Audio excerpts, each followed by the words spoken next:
आज हम एक्सप्लेन करने वाले हैं एक ज़बरदस्त ड्रामा का एपिसोड। एक ड्रामा की शुरुआत होती है एक लड़की से जिसका दिमाग केमिकल लब बना हुआ है। हाइड्रोजन, हीलियम, लिथियम सब उसके दिमाग में घुस गए हैं। मतलब केमिस्ट्री के टेबल से ही शादी रचा रखी है, क्योंकि आज उसका टेस्ट का रिजल्ट है। तभी अलार्म बजता है और मैडम सीधा बिस्तर से रॉकेट की तरह उठ जाती हैं। अब सीन शिफ्ट होता है एक पापा का प्यारा लड़के पर, नाम है द्वाय। जनाब बर्गर लेने आते हैं, पर यहाँ तो उल्टा ही हो जाता है। बर्गर खाने आए थे लेकिन बोल दिया गया बेटा खुद बना लो। मतलब रेस्टोरेंट नहीं, सेल्फ सर्विस ढाबा निकला। अब मस्ती यहीं खत्म नहीं होती। जनाब लड़की की माँ से कहते हैं मुझे लव लेटर्स मिले हैं। माँ भी फिल्मी स्टाइल में कहती है अरे तुम तो हो ही हैंडसम, अगर मैं होती तो मैं भी तुम्हें लव लेटर लिखती। वाह क्या कॉन्फिडेंस है। फिर लड़की बोलती है मुझे भी लव लेटर मिले हैं। माँ हैरान क्यों नहीं, तुम्हें क्यों नहीं मिलेंगे। लड़की फुल सीरियस मोड में कहती है सच में मुझे लव लेटर्स मिले हैं, लेकिन उनका कोई वैल्यू ही नहीं करता। मतलब ये भी दुखड़ा लेके बैठी है। सीन फिर बदलता है। लड़की स्कूल जा रही होती है और एक लड़का उसे लव लेटर थमा देता है। लड़की के दिमाग में तुरंत फ्लैशबैक, द्वाय को भी लेटर मिला था और मुझे भी मिला है।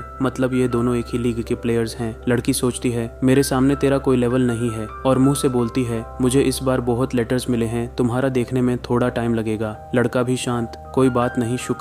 अब सीन शिफ्ट होता है स्कूल में। लड़की प्राउडली बोलती है ये रहे पन, मतलब यूसुआन, मुझे बहुत लव लेटर्स मिले हैं। लेकिन दिल में सोचती है वो लव लेटर्स मेरे लिए होते ही नहीं थे। मतलब खुशी भी और थोड़ा सा गिल्ट भी। तभी सर एंटर करते हैं और आवाज लगाते हैं दू यंगसू। अब लड़की के दिमाग में फुल जजमेंट मोड ऑन। वो सोचती है दू यंगसू एक खतरनाक लड़का है, स्कूल नहीं आता, बदतमीजी करता है और बुरे बर्ताव का वॉकिंग एग्जाम्पल है। आगे चल के ये कुछ नहीं कर पाएगा। मुझे तो ये समझ ही नहीं आता इसे हाई स्कूल में एडमिशन मिला कैसे। शायद गलती से सर अब उस लड़की को एक मिशन देते हैं, बेटा ये पेपर तुम दू यंगसू को दे देना। मतलब टीचर भी फुल जुगाड़ू निकले, अपना काम स्टूडेंट्स के कंधे पर डाल दिया। अब सीन शिफ्ट होता है दू यंगसू पर, और भाई साहब की एंट्री तो फिल्मी विलन स्टाइल वाली है। जनाब ने अपना एक छोटा मोटा गंग शुरू कर लिया है। दिन भर गुंडों के साथ घूमना, थोड़ा गुंडागर्दी करना, मारपीट करना, ये ही इनका रोज का रूटीन है। स्कूल आना भी इनका मूड पे डिपेंड करता है। एक पल बेंच पे बैठे मिलते हैं, दूसरे पल हवा हो जाते हैं जैसे कोई मैजिशियन। कहते हैं बचपन से ही शैतान थे, इसीलिए इन्हें मार्शल आर्ट्स सीखने भेजा गया था। और सुनने में आता है अपने नाइफ हैंड से किसी का भी सर उड़ा सकते हैं। मतलब बंदा एक चलता फिरता फैटेलिटी मूव है।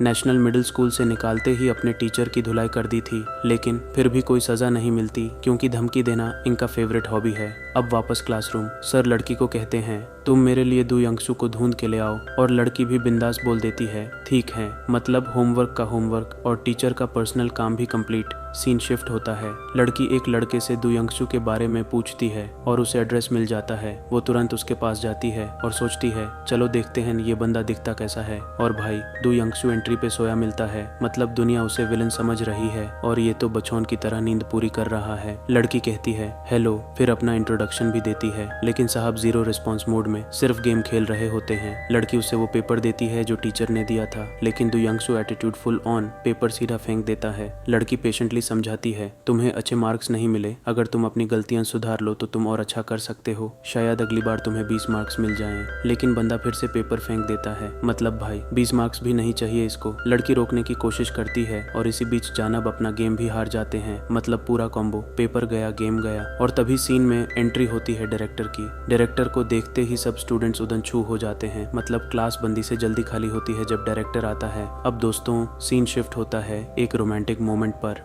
मतलब हम सोच रहे होते हैं अब तो प्यार व्यार का सीन शुरू होने वाला है, लेकिन तभी एक लड़का आ जाता है और पूरा मूड खराब कर देता है और दोनों आपस में लड़ना शुरू कर देते हैं। नहीं।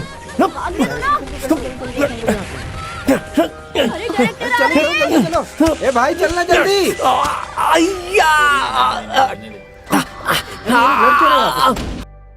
लेकिन जैसे ही डायरेक्टर आता है दोनों वहां से निकल लेते हैं।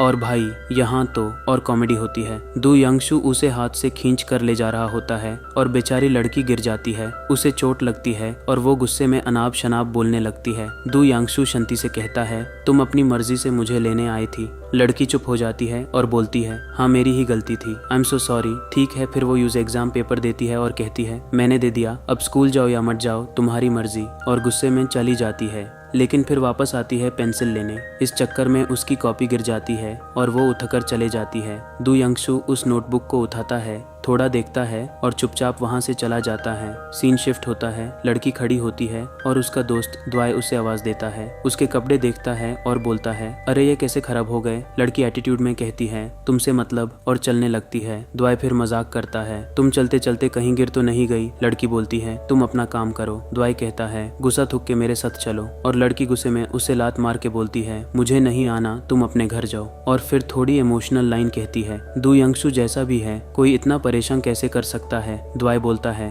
तुम पगल हो क्या। लड़की तुरंत कहती है, पगल तो तू है। और दोनों के बीच पगल पगल की कॉमेडी चलती है। सीन शिफ्ट होता है रात को घर पर। उसकी माँ कहती है, द्वाय ने तुम्हारे लिए कुछ भेजा है। लड़की क्यूरियस होती है और कहती है, क्या है। माँ कहती है, खुद ही देख लो। और वो चीज निकालती है जो चोट पर लगाई जा सकती है, मतलब बंदा थोड़ा केयरिंग भी है। सुबह का सीन, लड़की स्कूल जा रही होती है लेकिन लेट हो गई है। द्वाय फुल हीरो बनकर कहता है, बैठ जाओ, मैं छोड़ देता हूँ। लड़की सॉफ्टली बोलती है, कल के लिए सॉरी। द्वाय फिर गॉसिप मोड ऑन करता है, कल तुमने दू यंगसू से बात की थी ना, क्या हुआ। लड़की तुरंत कहती है, उसका नाम मत लो, उसकी मदद कोई नहीं कर सकता, वो कभी स्कूल नहीं आएगा, आज नहीं तो कल यूज निकाल ही देंगे। फिर दोनों स्कूल पहुंच जाते हैं। लड़की थैंक्स बोलती है। द्वाय अपनी तारीफ करते हुए कहता है, तुम्हें पता है ना मैं कितना पावरफुल हूँ। लड़की बोलती है, अपनी इतनी तारीफ करना बैंड करो। और तब एक और लड़की एंट्री मार के कहती है, ओ तुम आ गए। द्वाय सोचता है वो उससे कह रही है, लेकिन असल में बात किसी और की होती है। पूरी क्लास हंसी से भर जाती है और तभी सबसे अनएक्सपेक्टेड सीन, दू यंगसू वापस स्कूल आ जाता है। सब स्टूडेंट्स उसके पास भाग कर चले जाते हैं। और दोस्तों आगे क्या होगा ये हम देखेंगे एपिसोड 2 में।